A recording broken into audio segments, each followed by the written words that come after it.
Du coup, mon intervention va porter sur le trouble du déficit de l'attention et les troubles dissociatifs complexes en tant que facteur de risque et comorbidité.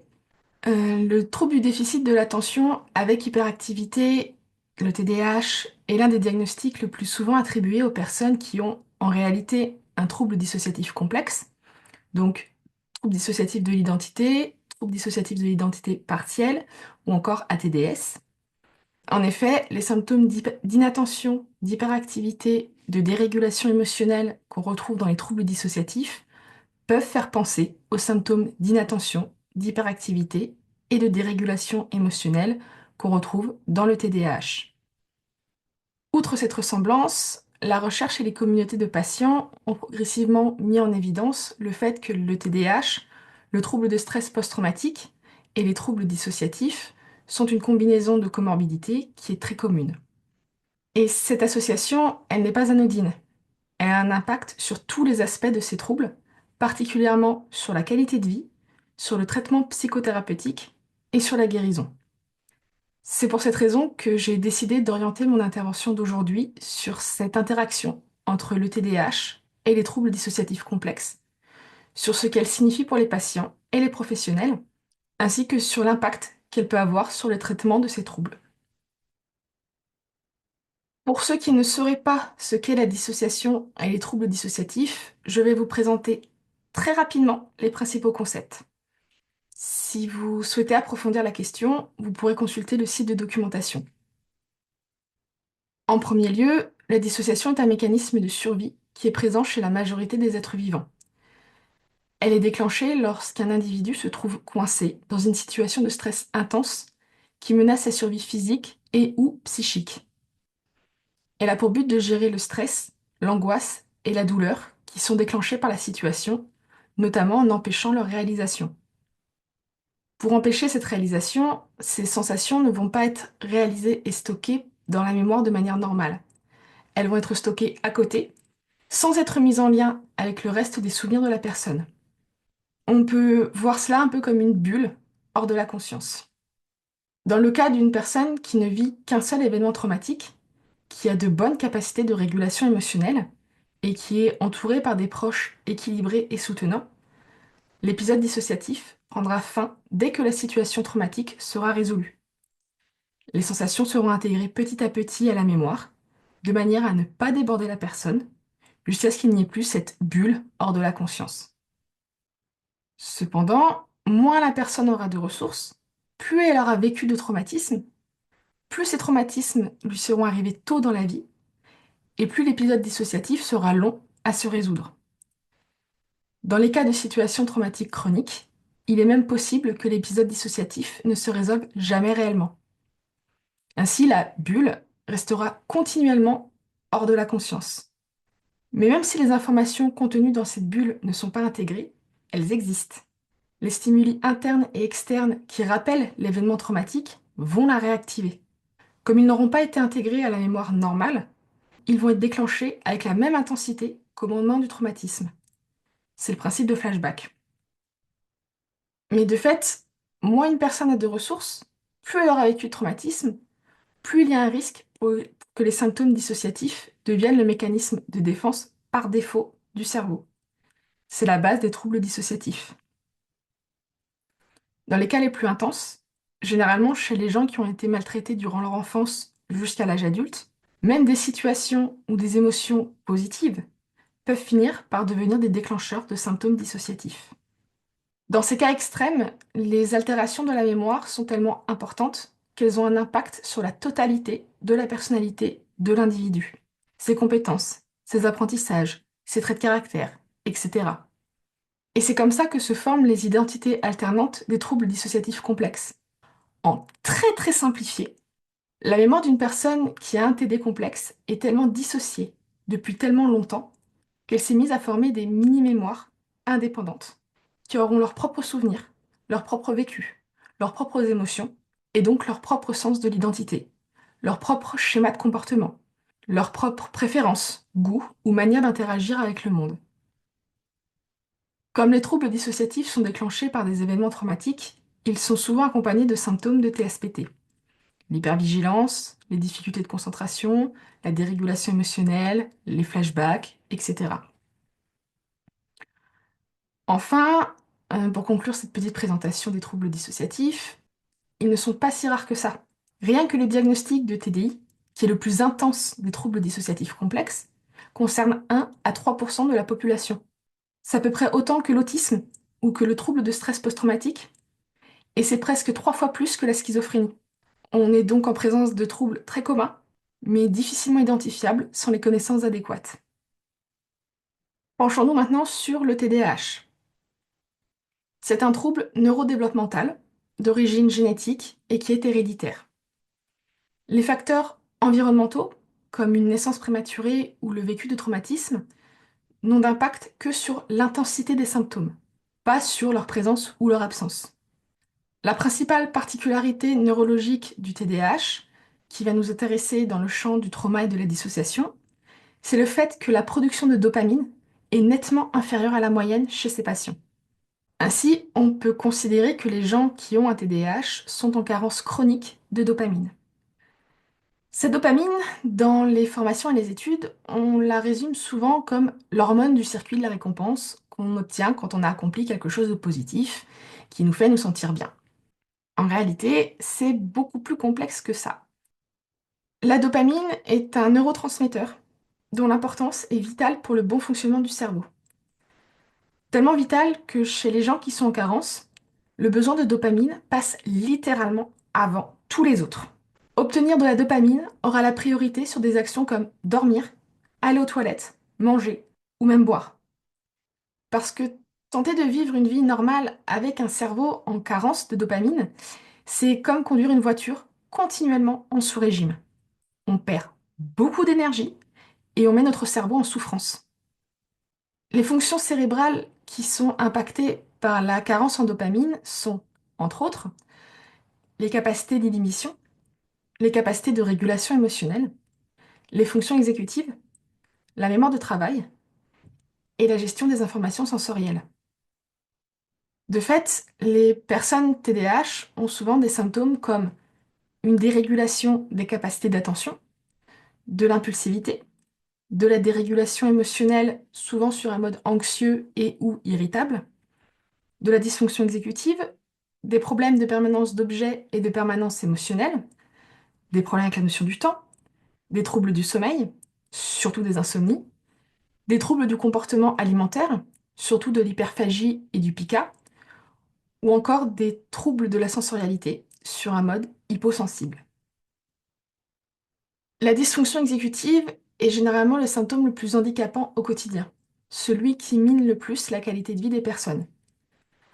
En effet, les fonctions exécutives concernent les capacités de planification et d'organisation, la capacité à décomposer une tâche en sous-étapes, la capacité à prioriser une étape par rapport à une autre, les capacités à commencer et à arrêter une tâche, mais aussi à s'interrompre, à la reprendre, etc. Quelqu'un qui a tendance à la dysfonction exécutive peut avoir des problèmes et des blocages sur n'importe lequel de ces aspects. Dans le TDAH, c'est généralement lié au manque de dopamine. La dysfonction exécutive peut se déclencher parce que la tâche en cours est considérée comme peu rentable ou suffisamment rentabilisée, et le cerveau décide simplement de s'arrêter là. Quand il ne décide pas carrément qu'une autre tâche sera plus rentable et qu'il faut aller faire celle-ci à la place. Au final, une personne TDAH aura souvent un mode de fonctionnement en tout ou rien dans énormément d'aspects de sa vie. C'est d'ailleurs pour cette raison que je parle de dérégulation de l'attention plutôt que de déficit de l'attention. Parce que quelqu'un qui a un TDAH n'aura aucun mal à rester concentré plusieurs heures d'affilée sur quelque chose qui lui rapporte de la dopamine. Par contre, à la seconde où le rapport rentabilité-effort tombe dans le négatif, les capacités d'attention disparaissent complètement. Pour citer d'autres exemples, une personne TDAH peut être incapable de faire le ménage pendant plusieurs semaines, et le jour où son cerveau décide que c'est le bon moment, que ça va lui rapporter de la dopamine, elle va être incapable de lâcher l'aspirateur tant qu'elle verra la moindre petite particule de poussière, quitte à y passer toute la journée. D'autres exemples, se concentrer en classe sera une torture, mais rester concentré sur un jeu vidéo, un livre, un exemple pris au hasard, une recherche bibliographique pendant 8 heures, sans manger, sans boire, sans réaliser le besoin d'aller aux toilettes, ça ne posera aucun problème. Un dernier exemple pour citer la principale cause de mes insomnies, si le cerveau décide qu'une tâche en particulier est plus importante que toutes les autres, car plus rentable en dopamine, l'impulsion de réaliser cette tâche va harceler la personne jusqu'à ce qu'elle soit accomplie. Par contre, se rappeler de manger ou daigner dormir, même épuisé, ce sera accessoire. C'est comme ça que je me suis déjà retrouvée avec l'impulsion obsédante d'aller à la poste, parce que j'avais un colis à envoyer à des amis, sauf que je ne pouvais y aller que le lendemain. J'ai été incapable de dormir de la nuit, et je me suis plusieurs fois retrouvée à attraper mon sac à main par automatisme, avec l'intention de quitter l'appartement. À 23 heures, le TDAH a une prévalence de 4 à 7% chez les enfants et de 3 à 4% chez les adultes. On considère que les symptômes sont plus visibles chez les enfants, mais c'est principalement parce qu'on se concentre sur les symptômes qui perturbent l'environnement scolaire et familial. En effet, si les symptômes d'hyperactivité et d'impulsivité diminuent en grandissant, les études ont montré que la dérégulation émotionnelle et les problèmes en lien avec les capacités d'attention ont tendance à augmenter avec l'âge. Ainsi, jusqu'à 75% des adultes TDAH ont toujours des symptômes qui handicapent leur vie quotidienne. Avec tout ce que j'ai décrit, ceux qui sont professionnels en psychologie et en psychiatrie auront compris que faire la différence entre le TDAH et les troubles dissociatifs, surtout les troubles dissociatifs complexes, peut être difficile au premier abord. Lorsqu'on se penche sur la démarche de diagnostic différentiel, les manuels de diagnostic et les recommandations des études scientifiques pointent que, dans le cas du TSPT et des troubles dissociatifs, ce sont les symptômes anxieux et dissociatifs qui dominent le tableau clinique. L'impact sur la mémoire concerne majoritairement la mémoire autobiographique. Les problèmes d'attention sont liés aux déclencheurs traumatiques et on ne retrouve pas du tout d'hyperconcentration. La dysfonction exécutive, quand il y en a, ne concerne que les tâches liées au traumatisme. Les troubles du sommeil sont clairement causés par l'hypervigilance, l'anxiété et les remontées de sensations liées au trauma. Certaines études ont aussi bien montré que les personnes avec TDAH qui n'ont pas subi de violence ou de négligence ne remplissent aucun critère de diagnostic pour les troubles dissociatifs lorsqu'on les évalue avec les outils appropriés. Dans le cas du TDAH, du coup, les symptômes attentionnels sont dominants et causés par le manque de stimulation, la surcharge sensorielle ou encore par la fatigue. Les amnésies concernent avant tout la mémoire de travail. Il est possible que certains trous de mémoire soient liés aux difficultés de permanence d'objets et de permanence émotionnelle, mais dans de tels cas, les souvenirs seront très facilement retrouvés. La dysfonction exécutive impacte des aspects variés de la vie quotidienne. Elle est très sensible à la sous- et à la surstimulation, ainsi qu'aux surcharges cognitives et sensorielles. Les troubles du sommeil peuvent découler de la dysfonction exécutive ou du manque de dopamine, avec un cerveau qui ne s'arrête pas, mais sans anxiété. S'il y a de l'angoisse, elle est généralement directement liée aux conséquences des insomnies. Peur de s'ennuyer, peur d'être trop épuisé, peur de rater le réveil. En bref, de manière générale, les symptômes du TDAH ne sont pas causés par de la détresse ou liés à des traumatismes. En revanche, surtout dans les périodes où ils sont handicapants, il est possible qu'ils soient source de détresse. Ainsi, un examen clinique fait avec les outils de diagnostic appropriés peut parfaitement faire la différence entre un trouble dissociatif et un TDAH. Cependant, lorsque les deux sont comorbides, le tableau clinique peut devenir impossible à démêler. Selon quel trouble a été détecté en premier, les symptômes de l'autre peuvent donner l'impression de se trouver devant une impasse. Quand le trouble dissociatif est détecté en premier, le patient peut donner l'impression de ne pas faire assez d'efforts, que rien de ce qui est proposé ne fonctionne ou ne trouve grâce à ses yeux. Il est même possible que le psy finisse par avoir des doutes sur le fait que le patient fait réellement les exercices proposés. Suivre un plan de traitement peut être très compliqué parce que le patient ne cesse de digresser et de s'éparpiller. La fenêtre de tolérance au stress du patient peut sembler quasiment inexistante, avec des émotions qui passent de 0 à 100 en moins d'une seconde et qui ne répondent pas totalement aux techniques habituelles. Quand les traumas sont suffisamment résolus, l'anxiété peut même sembler être présente par défaut, sans réelle cause, comme si l'état de vigilance était une attitude ancrée dans la personnalité du patient. Quand le TDAH est détecté en premier, le patient peut donner l'impression d'avoir des symptômes très intenses, qui pourraient ne pas répondre aux différentes approches médicamenteuses et comportementales. Il est possible qu'il finisse avec des diagnostics supplémentaires de troubles obsessionnels compulsifs, de troubles de la personnalité borderline ou de troubles de la personnalité antisociale. Chez les enfants, le trouble oppositionnel avec provocation sera souvent diagnostiqué. Maintenant qu'on a pu voir la description de ces deux troubles, rentrons dans le vif du sujet, en nous penchant d'abord sur le TDAH comme facteur de risque.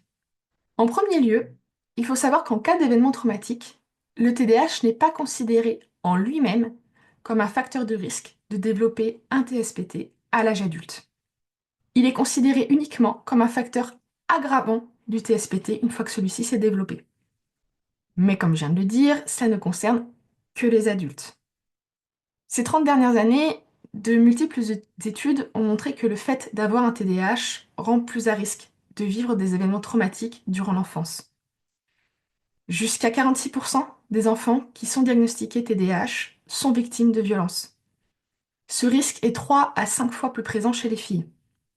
Les violences les plus subies sont de la négligence émotionnelle et physique, à 72%, le harcèlement par les pairs, à 67%, la violence physique, à 36%, et la violence sexuelle, à 9%. La prévalence de la polyvictimisation chez les enfants TDAH est estimée autour de 7%. Et il faut bien garder en tête que beaucoup des études qui se penchent sur les enfants utilisent des données récoltées auprès des parents et des enseignants. Il est probable que les chiffres soient beaucoup plus élevés en réalité. Aussi, il faut prendre en compte le fait que le TDAH est sous-diagnostiqué dans les cas où l'hyperactivité motrice n'est pas marquée. L'ajout d'un profil HPI au TDAH rend le diagnostic encore moins probable, surtout si l'enfant est une fille. Cette absence de diagnostic, elle augmente le risque de négligence du handicap induit par le TDAH, ainsi que le risque de maltraitance de la part de l'entourage familial et scolaire. L'enfant peut être décrit comme très autonome, avec du potentiel, mais flemmard. Et ainsi, si le TDAH chez l'adulte n'est pas un facteur de risque de développer un TSPT et un trouble dissociatif, il en devient chez l'enfant, tant à cause des symptômes du trouble qu'à cause de son entourage. Pour des raisons de temps, je ne vais détailler que les symptômes qui représentent des facteurs de risque les plus communs et les plus intenses. Le premier, c'est le temps de traitement de l'information, qui est très ralenti chez une personne TDAH. Couplé à l'impulsivité, cela peut rendre l'enfant beaucoup moins efficace dans l'évaluation du danger et dans le maintien de sa sécurité. Les adultes aussi, soit dit en passant. La dérégulation émotionnelle a pour conséquence des émotions qui deviennent très intenses très rapidement. Les enfants TDAH ont donc besoin de plus d'accompagnement dans l'apprentissage de la gestion de leurs émotions, notamment dans l'apprentissage des techniques d'apaisement. Aussi, la dérégulation émotionnelle peut donner des proportions démesurées à des événements qui seraient considérés normaux pour des enfants du même âge. Un autre facteur de risque que je n'ai retrouvé qu'en discutant avec des gens qui ont un TDAH et un trouble dissociatif, c'est ce que j'appelle la dysphorie de l'ennui. Le terme dysphorie est utilisé pour désigner un état d'inconfort mental qui est à l'origine d'une certaine souffrance. Dans le cas du TDAH, le manque de stimulation forcée aggrave la carence en dopamine et peut rendre l'ennui tellement insupportable que c'en devient physiquement, sensoriellement douloureux. Et pour rester dans le domaine du sensoriel, les troubles de la sensorialité sont également un facteur de risque, car la surcharge sensorielle peut arriver très rapidement et c'est un état submergent et douloureux. Plus particulièrement, l'hyposensorialité implique que le cerveau a du mal à reconnaître, à trier et à interpréter les stimuli qu'il reçoit. Réussir à faire ce travail lui demande beaucoup d'énergie. Ainsi, une personne TDAH se retrouve toujours en équilibre délicat entre son besoin de stimulation pour avoir de la dopamine et le risque de surcharge sensorielle. Cet équilibre est encore plus délicat chez les enfants, dont le cerveau est toujours en développement. Aussi, un des problèmes d'hyposensorialité le plus répandu est lié aux stimuli auditifs. L'hyposensorialité auditive implique un ralentissement du traitement de l'information auditive, des difficultés à discriminer les sons, ainsi que des difficultés à localiser la provenance d'un son.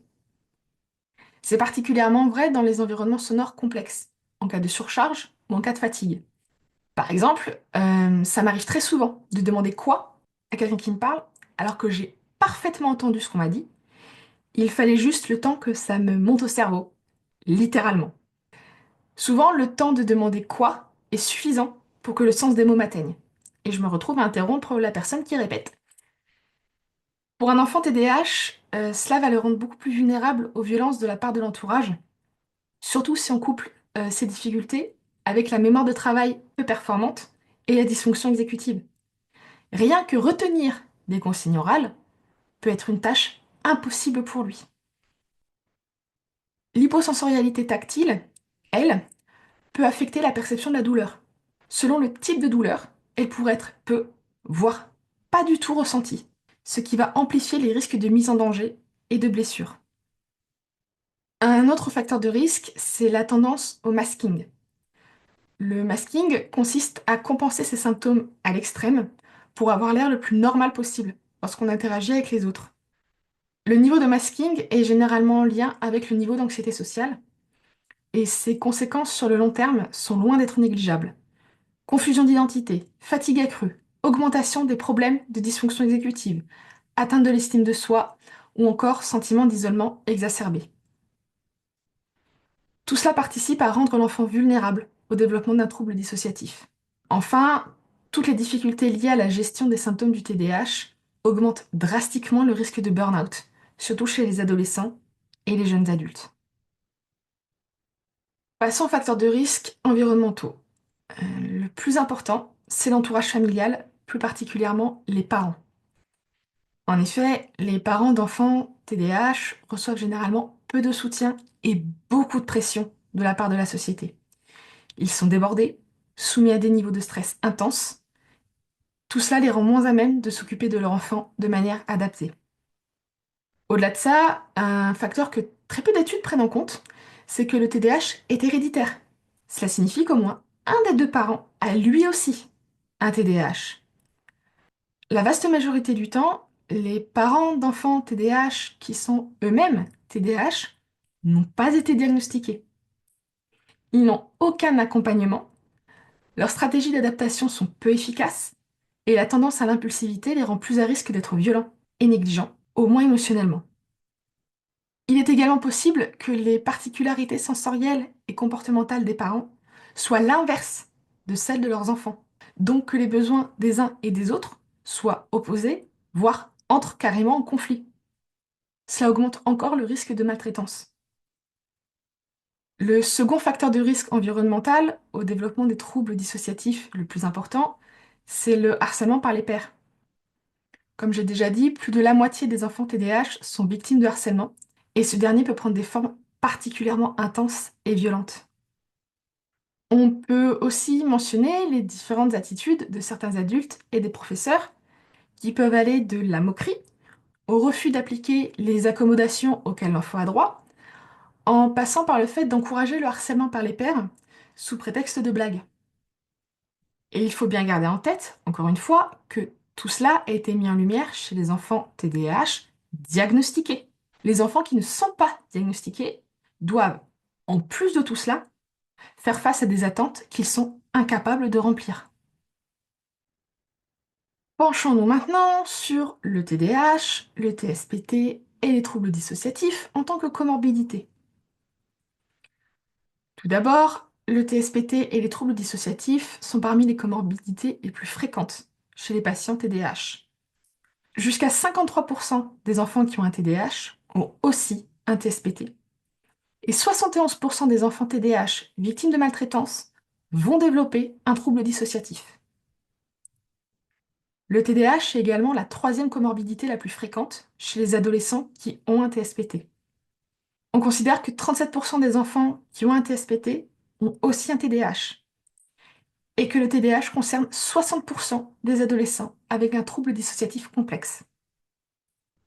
Dans un article écrit l'an dernier, un psychologue clinicien estimait que 15 à 20% de ces patients avec un TDI ont également un TDAH. Or, à cause de leurs symptômes qui se chevauchent, ces troubles ont un impact direct les uns sur les autres. Commençons avec l'impact du TSPT sur le TDAH.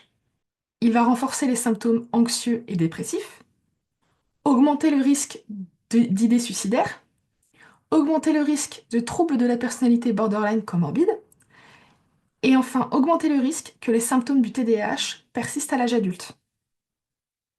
L'effet des troubles dissociatifs sur le TDAH, lui, est plus subtil. La dissociation va venir masquer les difficultés sensorielles, les difficultés émotionnelles et l'hyperactivité. Elle peut être utilisée pour gérer la souffrance causée par la dysphorie de l'ennui. Tout cela va rendre beaucoup plus difficile l'identification des signes de surcharge et de burn-out. En parallèle, la dissociation va amplifier le ralentissement du temps de traitement de l'information et les problèmes de dysfonction exécutive. Le TDAH, quant à lui, va avoir pour effet de maintenir en place l'état dissocié et traumatique. L'agitation physique et/ou mentale a tendance à renforcer l'état d'hypervigilance, notamment à travers des anticipations anxieuses. L'inattention, sous forme d'absorption dans les pensées, participe au renforcement de l'évitement des déclencheurs traumatiques. La dérégulation émotionnelle, naturellement présente dans le TDAH, rend particulièrement difficile la gestion des émotions traumatiques. Tout cela vient en plus augmenter le risque de développer des symptômes somatiques envahissants. Aussi, les symptômes qui perturbent l'évaluation du danger et le maintien de la sécurité augmentent le risque de retraumatisation, déjà très élevé chez les patients qui ont un trouble dissociatif. Enfin, certains symptômes sont amplifiés par les trois troubles, sans qu'on puisse réellement savoir lequel les influence le plus. Parmi ces symptômes nettement amplifiés, on retrouve, entre autres, les troubles du sommeil, les problèmes de mémoire, les difficultés d'apprentissage ou encore la gestion de l'irritabilité. Ainsi, il apparaît évident que prendre en charge ces troubles tous ensemble, en parallèle, est une nécessité. La manière dont ils s'amplifient mutuellement rend impossible une approche plus séquentielle. C'est d'autant plus vrai qu'en cas de comorbidité, la recherche a prouvé que les améliorations de qualité de vie les plus notables étaient permises par la prise en charge des traumatismes, couplée à un traitement médicamenteux. De fait, diagnostiquer uniquement le TDAH n'aura pas un impact significatif sur la qualité de vie du patient. Diagnostiquer uniquement un trouble dissociatif ne suffira qu'un temps, jusqu'à ce que les symptômes du TDAH viennent entraver la thérapie.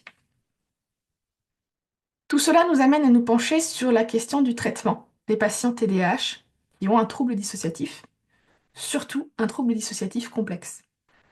Le premier point que je vais aborder, c'est celui du traitement médicamenteux.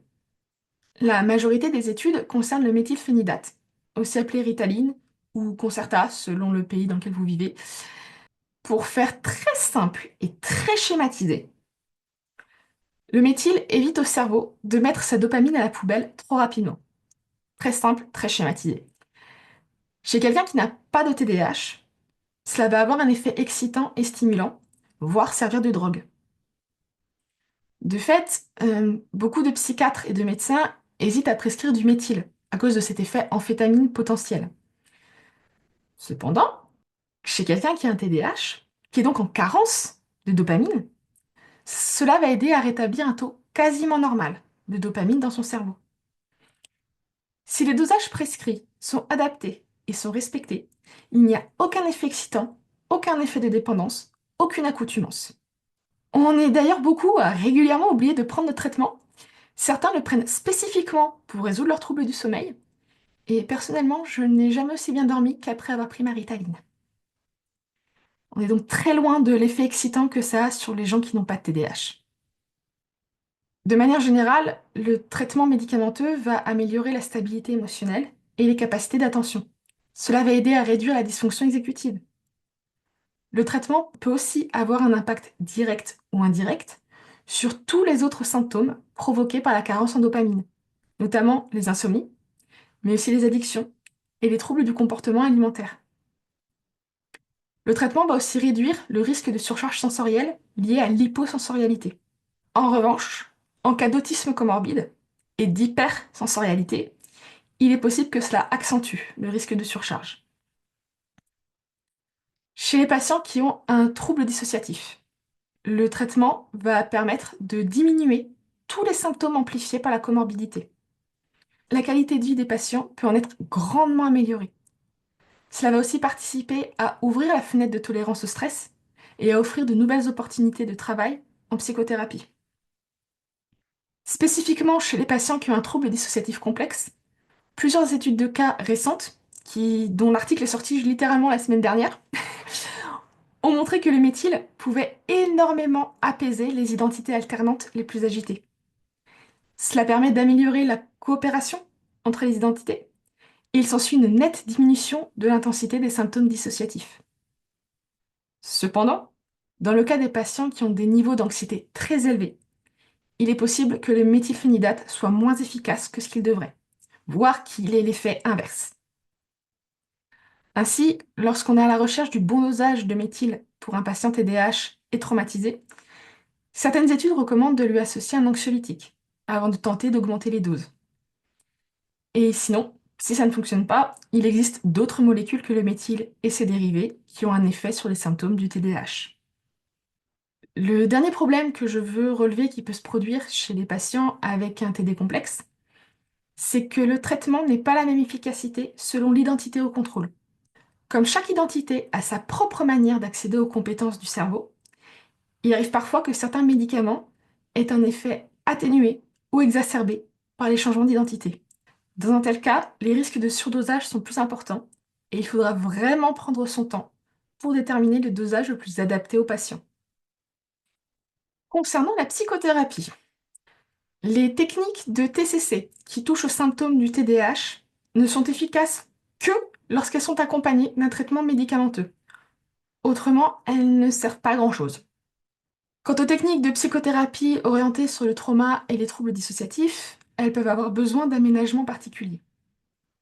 Avec un patient TDAH qui a un trouble dissociatif complexe, la psychoéducation est une nécessité, tant sur le TDAH que sur les troubles dissociatifs.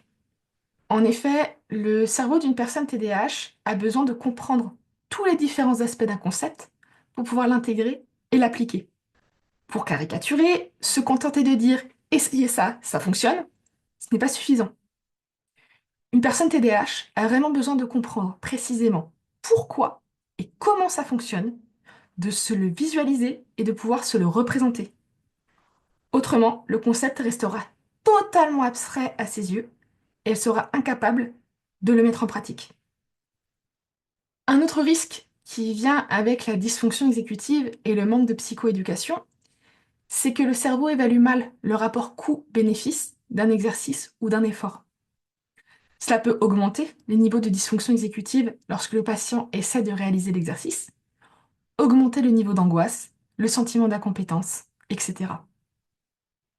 Ainsi, expliquer l'intérêt d'une technique, le but visé, détailler les bénéfices potentiels, donner des exemples très concrets et prendre le temps de tout explorer avec le patient est très très important.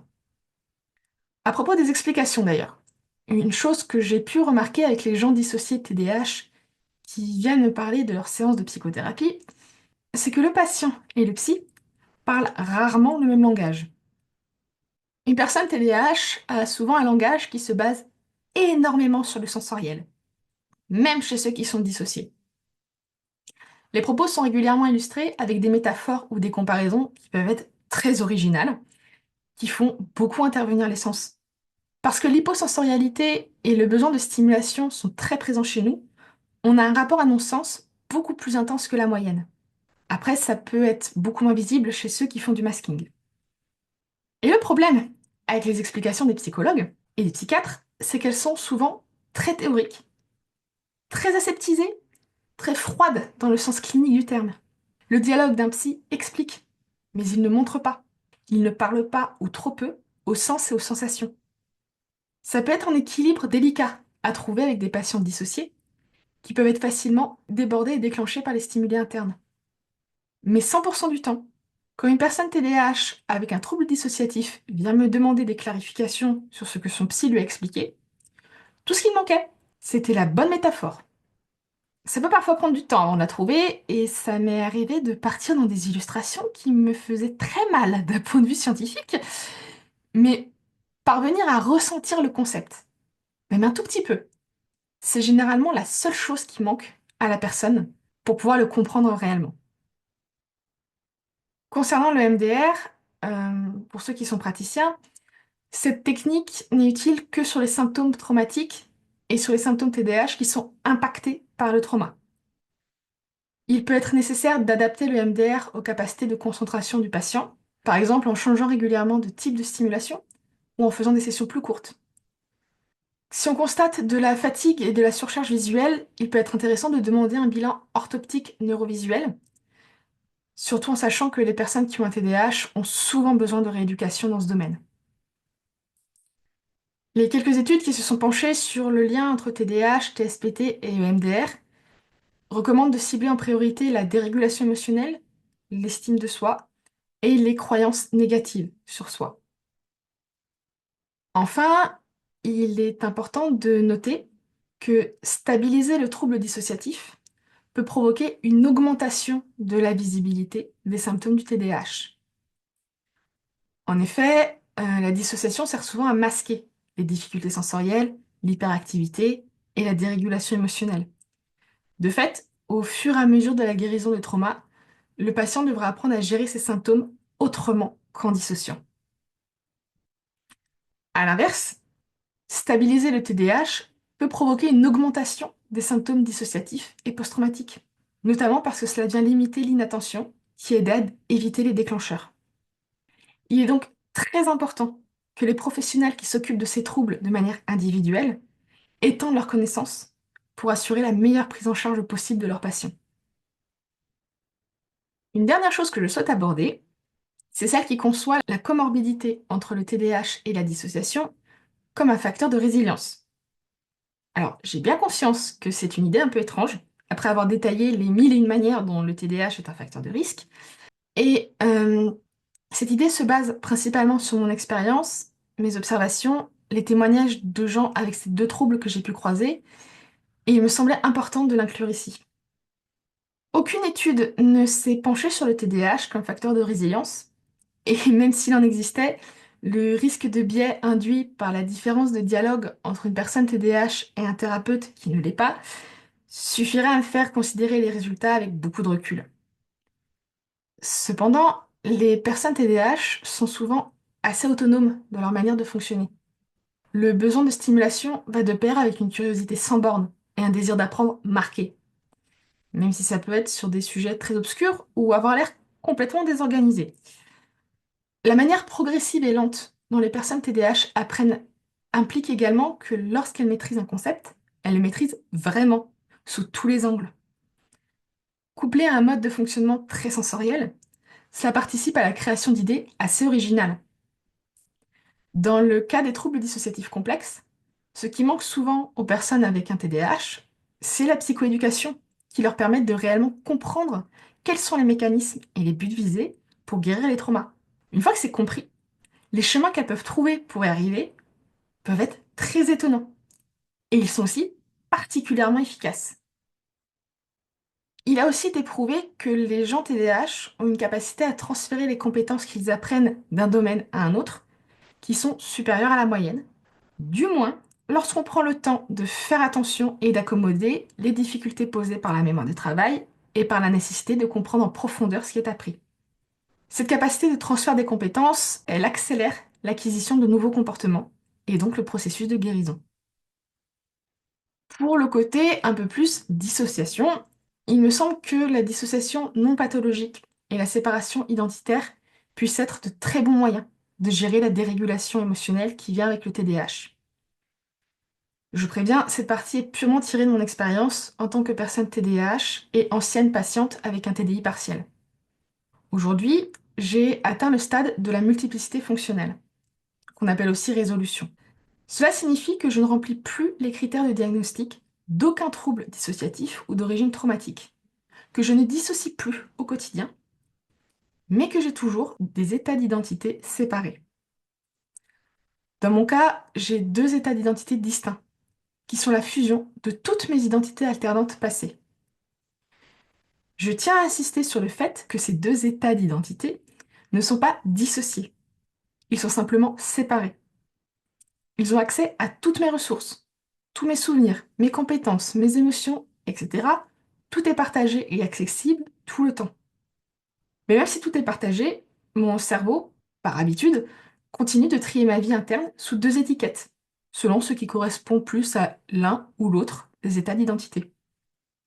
Ainsi, même si au premier abord mes émotions restent très intenses et peuvent facilement déborder ma fenêtre de tolérance, le fait d'avoir deux répertoires comportementaux différents pour y réagir me permet, un, de limiter l'impulsivité, et deux, de faire un traitement plus conscient de ces émotions en deux temps, afin de revenir rapidement dans ma fenêtre de tolérance.